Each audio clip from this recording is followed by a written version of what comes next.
Hey guys, praying all is well. I'm gonna get in here and I'm gonna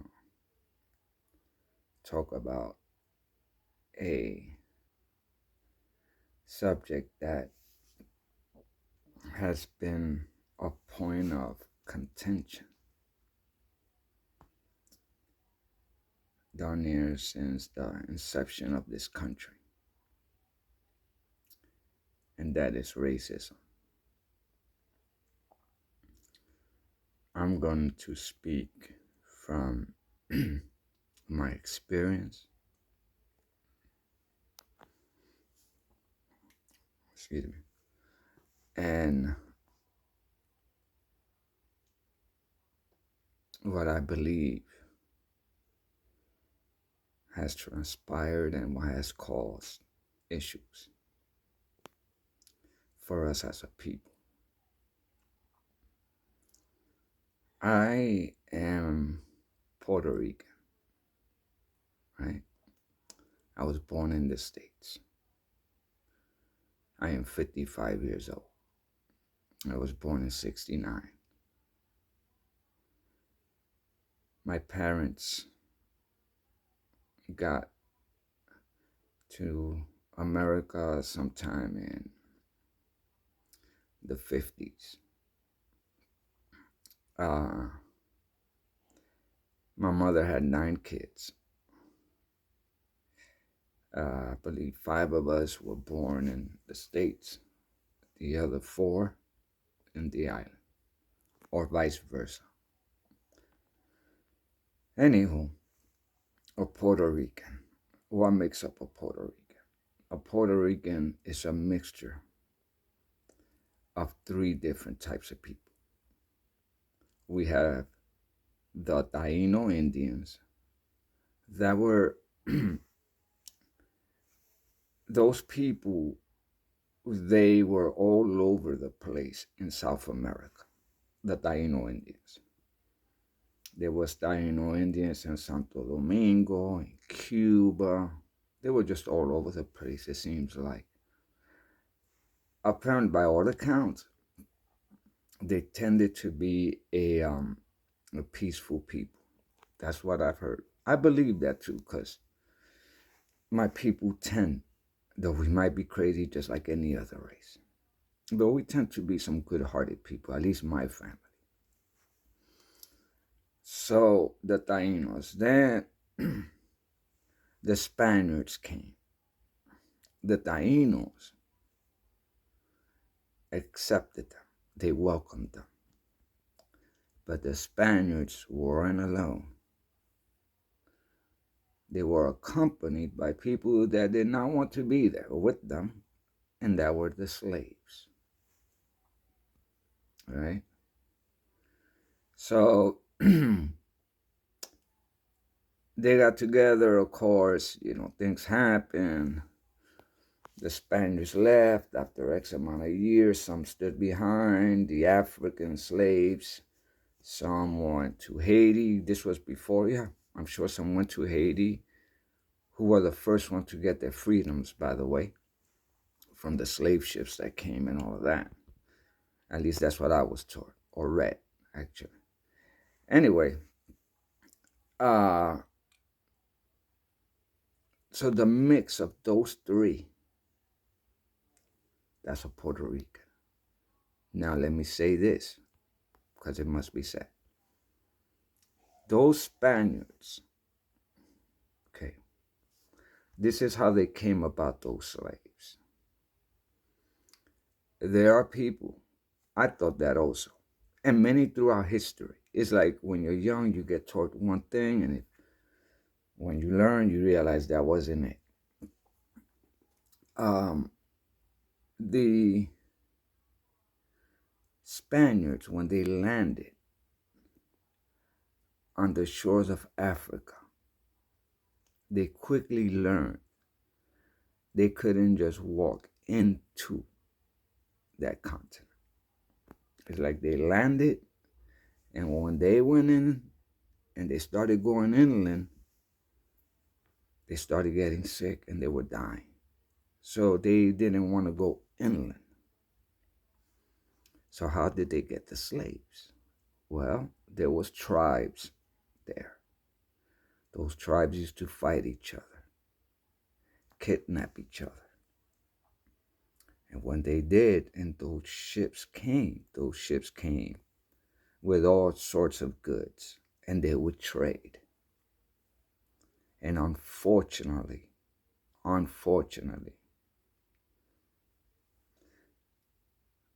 part of the trading as the currency were those people that got captured. So they bartered. The ships got on, the slaves got on the ships.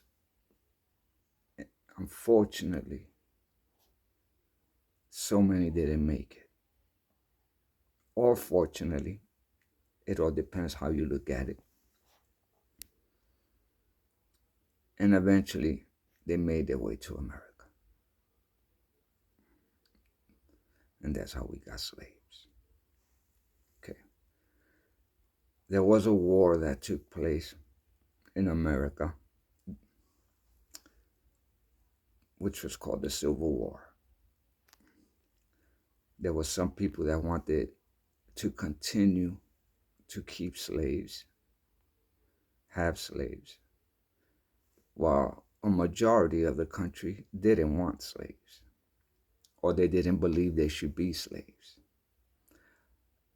Most people at that time didn't have slaves. I believe, if correct, 10% of the people in America back then had slaves. And the population was nowhere near this big, obviously. There were black people in America that had their own slaves. Okay? So, still going down this route, there was a fight, a war between the North and the South. White people, many of white people lost their life fighting because they didn't believe that there should be slaves. They felt like I do, and like many do today. That is something that's not made of God, that's an injustice, that's evil. So they went to war, and many white men died. Women also, I'm sure. And it is correct. You had the other side of the coin that was fighting for it. That is also correct.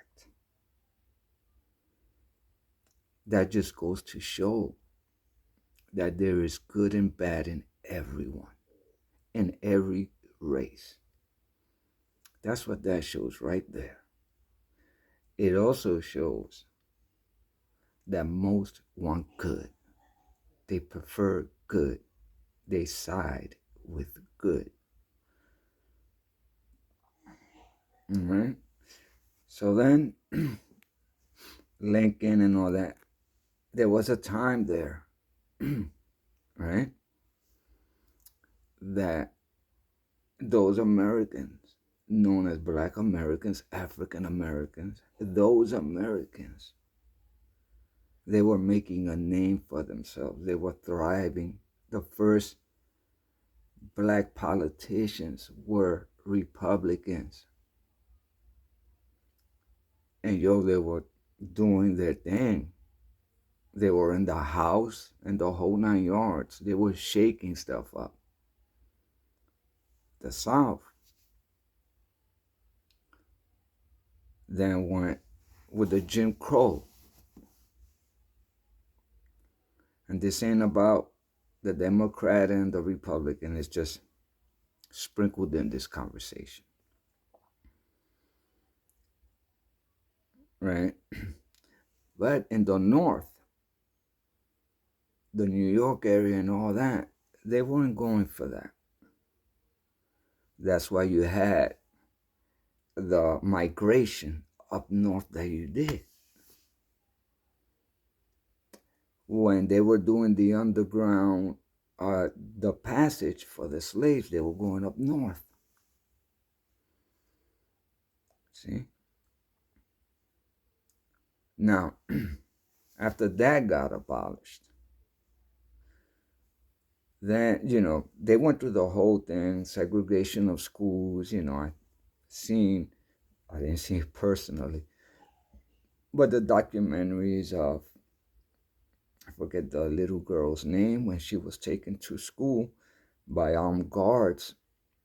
I'm not sure if that was Alabama or Mississippi. I remember the mayor, that white dude, he was shot out. That dude was crazy. I mean, that was a racist to the core right there. But they have many in the South. So now we fast forward, right? In 2008, we usher in one President Barack Obama, right? The first Black African American president of the United States. People thought, wow, that's it. We've turned the page.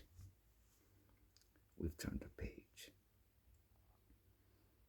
And then in the background, even through all that, you still heard the conversations. You see, because there were people that didn't want that to happen.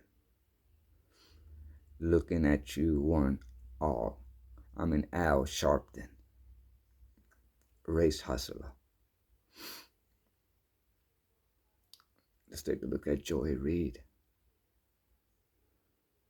Jasmine Crockett, people that just keep pointing to it. Or look at this racism, this racism, this racism. Like if it's all up in the government or that. There's no law which, if a company doesn't hire a race simply because of their race, there's a law against that. That's been through the courts a few times. And every once in a while, we hear about a company that's being sued because whoever they did it to has a right to sue them for being racist, discrimination. There's laws to stop that. We're not at that time anymore of, oh, well, we can't do nothing about it.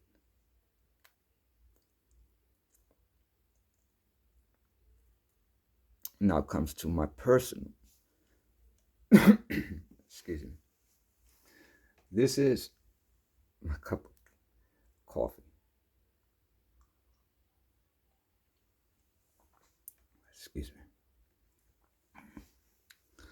Now,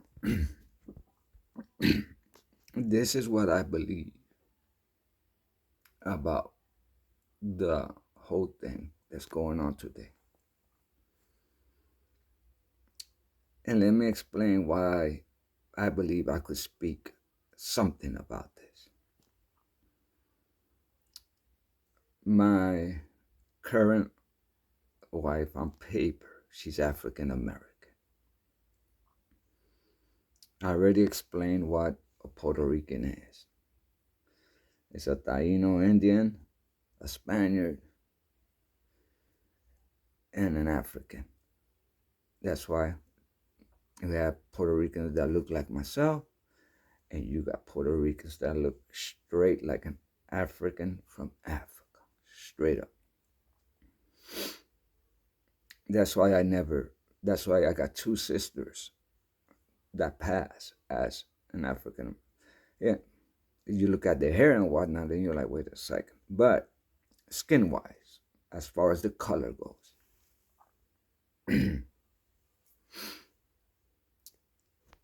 I was married when we got married in 2010. The anniversary is coming up. We've been together for about 19, 20 years. Lived with her family per se, as far as living in Georgia. For years there, the only one there besides myself was my nephew. And he was out doing his own thing.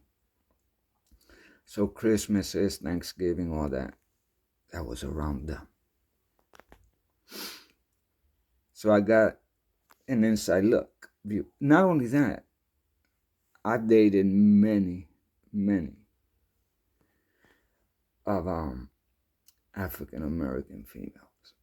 I'm not gonna say many, it's not in the hundreds.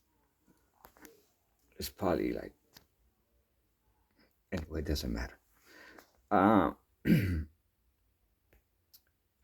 Some of my best friends been African American. My first one, him and I weren't really, but we hung out together in Nuke. That was in my teens, late teens. Charles, Mr. Richardson, Charles Richardson, Calvin Rouse, Bean. Now these individuals, like I really know, like really tight. And there's a few more. So through my years, what I learned was racism. There's a driving force behind that. There's a few things that drive that. I touched on one already, which is the race hustlers, like Al Sharpton. What's that attorney's name? With, may he rest in peace, Trayvon Martin. I forget old boy's name. Then you have your politicians that just want your racism. That's what's keeping them in office. So we got that. Then, of course, it's not like if we don't hear about it, because they talk about it in the media. Don't forget, the Democratic Party, they've been using that as a key component of their game plan when it comes time to campaign. Make them think, those Republicans, they're racist. You hear it today, Trump racist. Remember that? Remember when he came down that escalator in 2015? In June, I believe it was. Before he landed on that platform on the bottom of that floor, he was already being called. That man, before getting on that escalator, they used to rap about him. Snoop Dogg, everybody. By the time he kept waving to them folks down there at those cameras, he didn't know by the time he landed. Oh, he was a whole different man now. Now he's a racist, yo.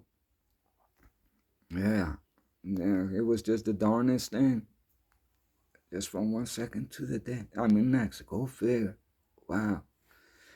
So anyway, you got those components that drive that. Which is the most, sadly, the most dangerous one. And it's dangerous because it plays in people's personal life. So we don't hear about it. We don't hear about it. Those are personal experiences. So we don't hear about it. And this is where this component that I'm going to say plays such a vital role. And I believe leads to being predisposed to believing the media and believing what everybody's saying around you. Because that's all you've heard. And that is racism. It's taught. Racism is taught. And unfortunately, it's taught at home knowingly or knowingly. That is the major component that is driving that and has for years. And has for years. From experience. I'm talking experience. Imagine a man hosting a party. He's greeting people, not strangers. And there's a 4-year-old boy in the crowd. This man is the cook, hosting, knows these people. Now, this little boy, his parents, he doesn't know them like that, but he knows them. This connection is there. And this host starts playing with that little boy, jokingly. And all of a sudden, the little boy says, "You're white."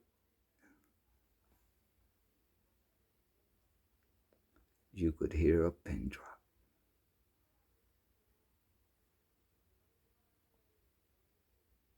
It lasted about that long. And I said, "I am?" Nobody said nothing. I just know at that second, I knew that later on that night, as I laid in bed, that was going to come back to my memory. Because like I explained to people before, I'm the type of dude that when I lay down at night, I think about my day, conversations that I had, diagnose those conversations and events. And I remember that. That wasn't the only time it happened. Washington, D.C., dating this chick there, moved to D.C. She had a little boy, 5 years old. Something happened in school. He comes home early. I don't know if it was early. No, I'm sorry. It wasn't early. He came. His mom was still at school. And, the chick I was with, her mom gave her a house. She lived there with her sister. It was a pretty big house. So her sister wasn't home. So, it was only going to be for about an hour. He comes in and we discussed what happened. He got mad. Shorty got mad. I think I sent him to the room. I said, "Listen, just go to your room till when your mom gets here. That's why they don't like you around here, because you're white."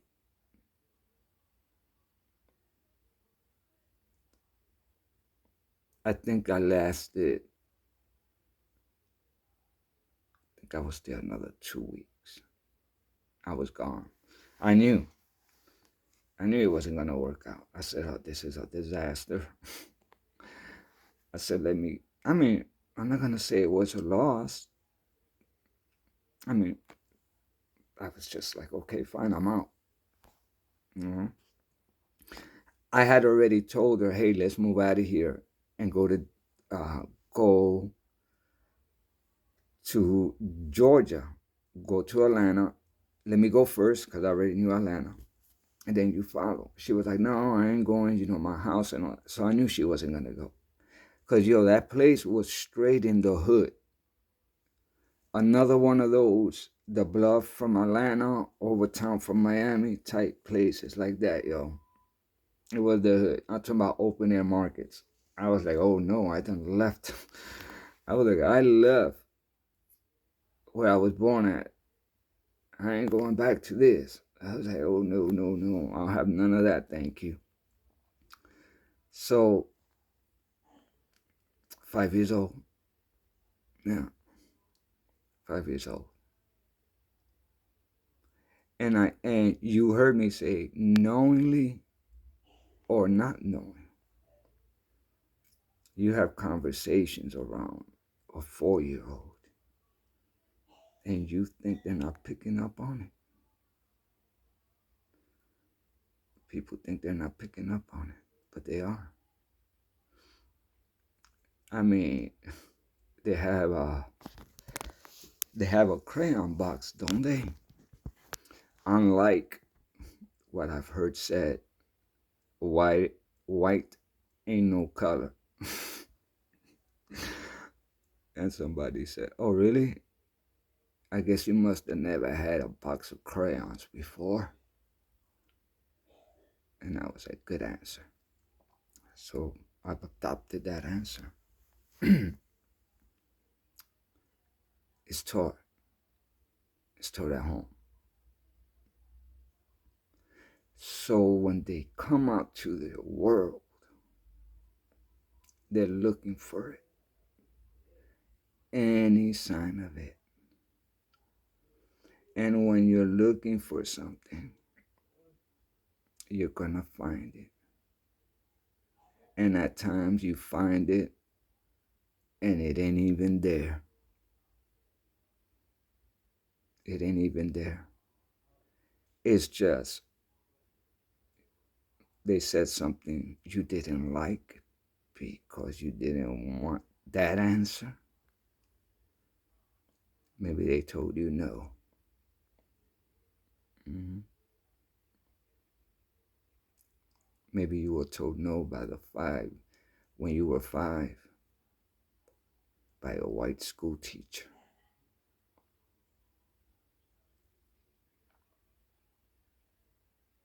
Yeah. And you heard that at home.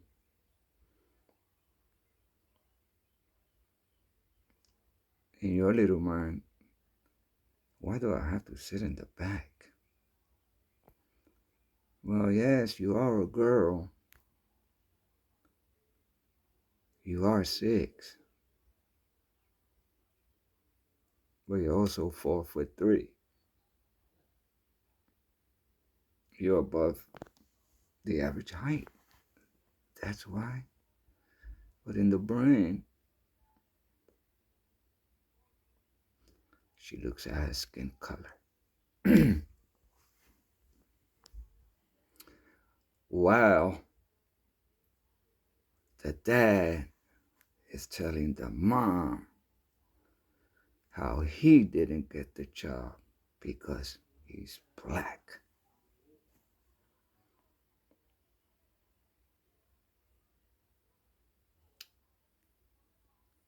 Maybe, just maybe,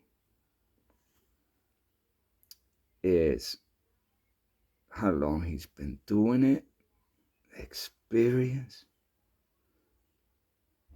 how good are you at your job, how long you've been in that industry.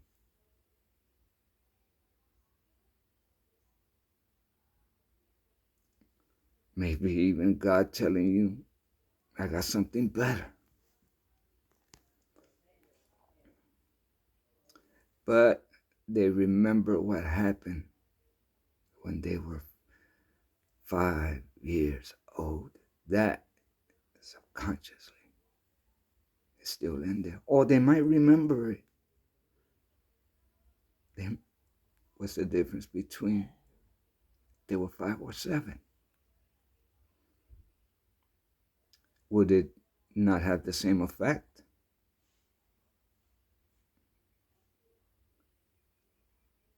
They remember what happened. And now, as an adult, they're complaining to the wife. And their 5-year-old is hearing it.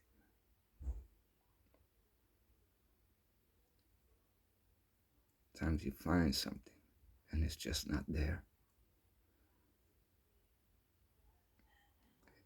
And that cycle just goes over and over and over again.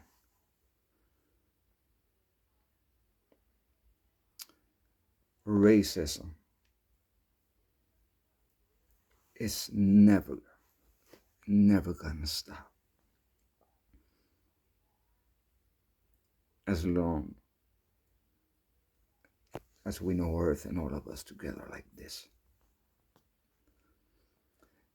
It ain't going to stop until, and it ain't gonna be done as a collective. You see, that's what I've learned.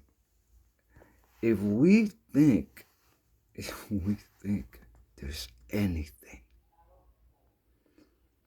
the government can do about racism as we know it today, they can't. You know what would help? The media not going on like that. That is definitely, now that I believe would definitely help.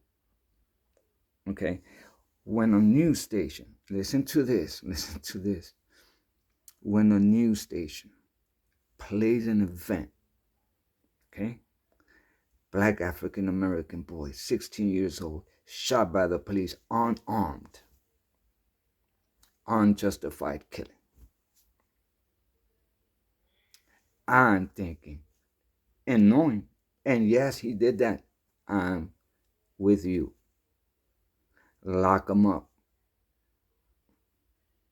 Okay? Make him face the furthest extent of the law.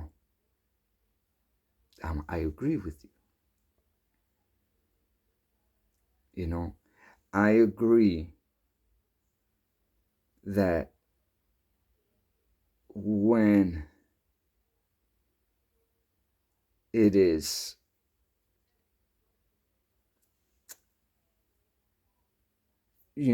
they and I want them locked up, the news goes and will play that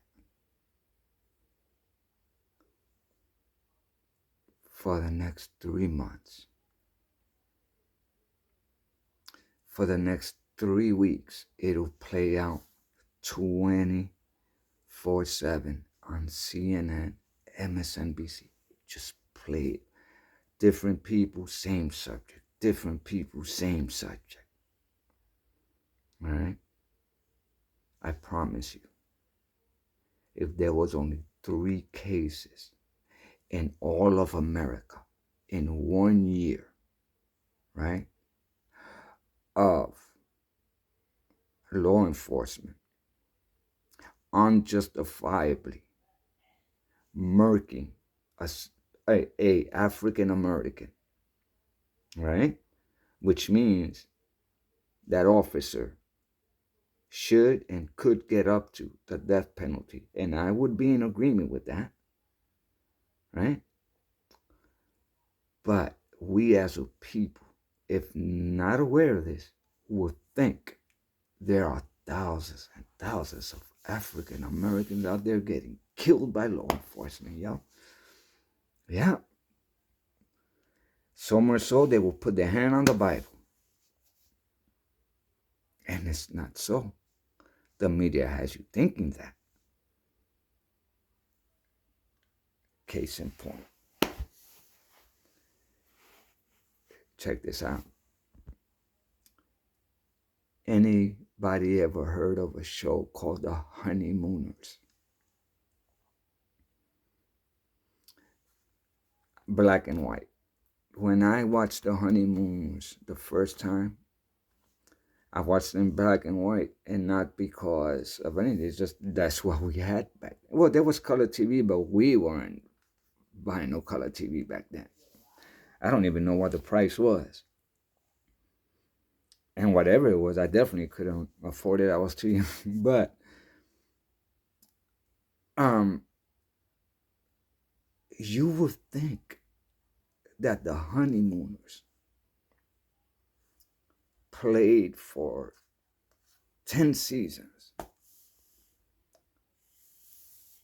I believe, if I'm correct, there's only 26 episodes. You see what I'm getting at? They could take those 26 episodes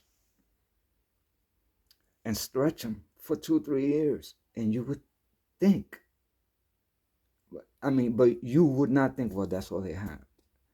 No, because it's so stretched out. You would think there's different ones, but there's not. You might think there's 100 of them. There's only 26. It's the same thing here. And you think, wow, this is mess. There is not. That's why I say the media has a major part to play with this. But even more important, and this is where I boil it down, I bring it down to where it's individual. It's at home. It's at home. It's each individual making a personal decision. This is what this boils down to.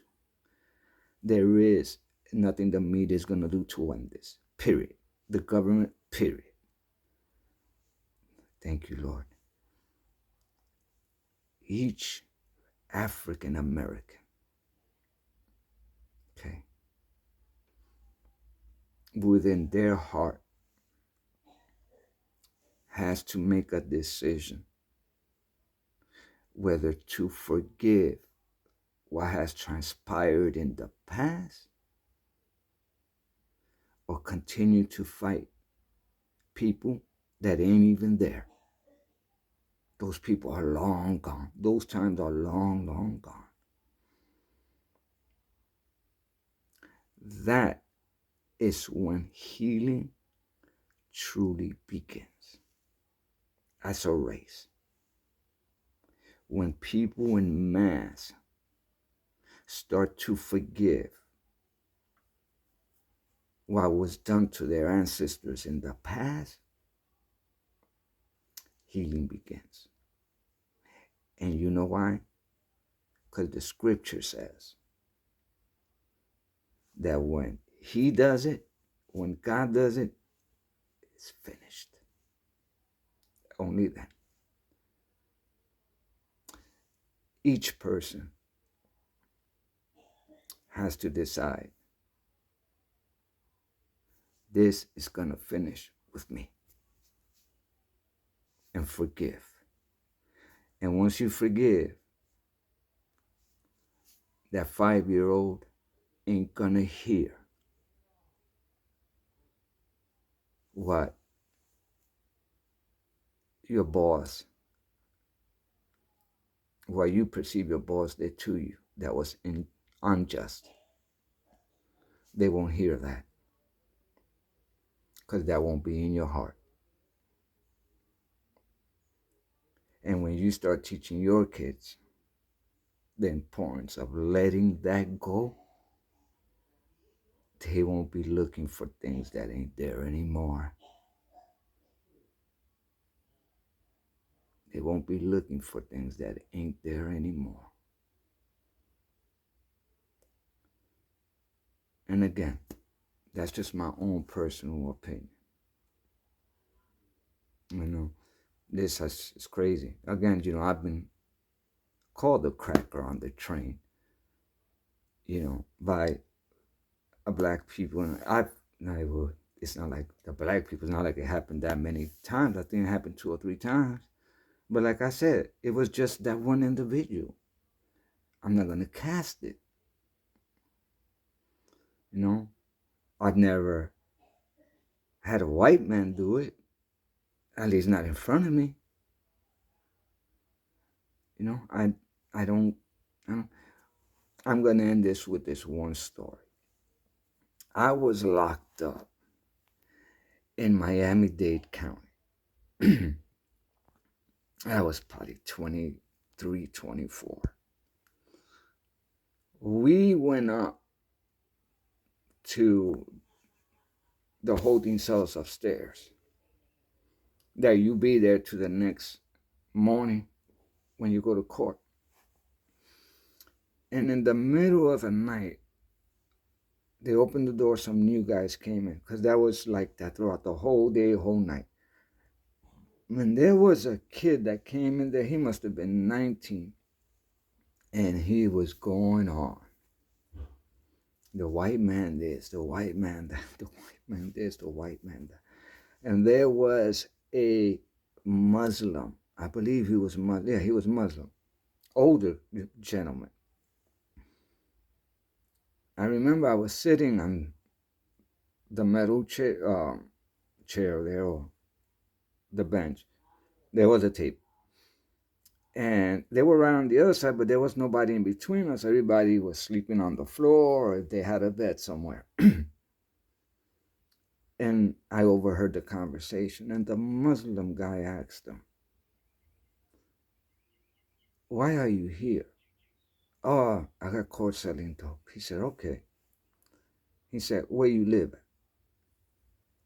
He said, "Over there by the Pork and Beans Project." Notorious, yo. Anyway, he's like, "Okay." And he said, who did you get the dope from?" "Oh, that's my partner, so and so." He said, "Okay. Is he white?" "No, no, man, I don't hang out with white folk. He's black." I said, "Okay." Dude said, "Okay." Uh, he says, "So your clientele, because over there, there's no white people." "Nah, the Puerto Rican, da da da da, and the blacks, da." "Oh, okay. So you sell to your people, right?" "Yeah, yeah." "Okay. Who locked you up?" "Oh, so and so." "Oh, that's a black cop, right?" "Yeah, yeah, yeah." Who is it that brought you over here?" "Was it the same cop?" "Nah, nah, so and so. He's a black cop, right?" "Yeah." "Who opened the door?" "Oh, the Spanish, da da da. The door, a Spanish or Latin guy, da da da. The desk, black dude. Who took your fingerprints, da da da. Who took your picture, black dude. Who opened this cell, black dude. Who brought the food in here, a black dude and a Spanish dude. Who brought you up here to this cell, a black dude." The Muslim told him, "It sounds to me like the black man got you in here." I gotta say that the Muslim was smooth. He was smooth as all get out. Yeah, he was like, "It seems to me like the black man probably got you here, because ain't no white people that got you here looking for something that ain't there." Anyway, the key to all that, and what I would want people to take the most, is that forgiveness, I think, is the only way out. So it'll stop. And it stops with one person at a time. God bless and God.